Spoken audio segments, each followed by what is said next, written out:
Ben, c'est curieux, parce que ces choses, ces phénomènes insaisissables, difficiles à prouver, apparemment, ils adoptent des comportements.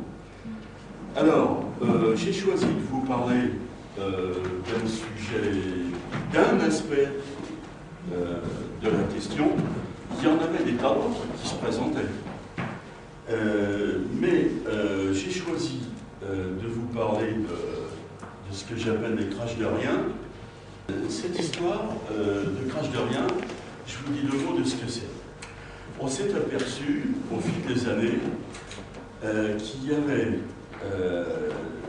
des incidents dans lesquels les gens voyaient quelque chose qui tombait vers le sol, qui s'écrasait au sol. En général, c'est pas près d'eux, c'est à des distances de l'ordre de 1 km ou quelques kilomètres. Et puis, on ne trouvait pas d'épave, on ne trouvait pas de débris, on ne trouvait rien. Donc, ça posait un problème.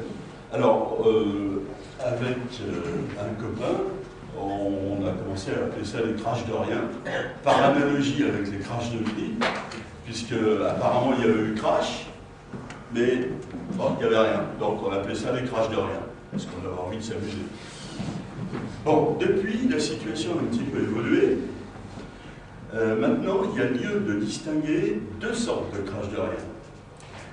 Il y a des crashs de rien dans lesquels les gens décrivent clairement un avion, ou un hélico, ou un ULM. Il y a des cas de dirigeables. Et il y a un cas de parachute. Bon, autrement dit, c'est des machines volantes bien de chez nous que les gens voient s'écraser au sol. Alors ça, j'appelle ça les crashs de rien de type 1.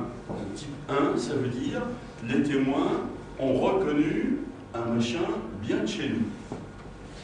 Et puis, quand on cherche l'épave, il n'y a pas l'épave. Alors, les autres crashs de rien, qui sont moins intéressants à mon avis, c'est des cas dans lesquels les gens voient quelque chose, mais disons un ovni, quelque chose qui a une forme quelconque ou qui est mal observée. Enfin, c'est imprécis, c'est une chose de nature imprécise qui tombe, qui s'écrase au sol dans le lointain ou en mer, et puis on ne trouve pas de débris. Alors là, je vous propose de vous dire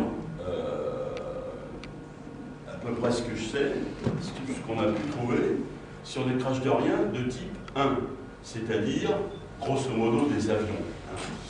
Des avions qui peuvent être un hélico, un ULM, un ballon, un parachute. On connaît maintenant une trentaine de cas de ça, et le déroulement est toujours le même, et c'est assez étrange. Alors, je vais vous raconter ça en faisant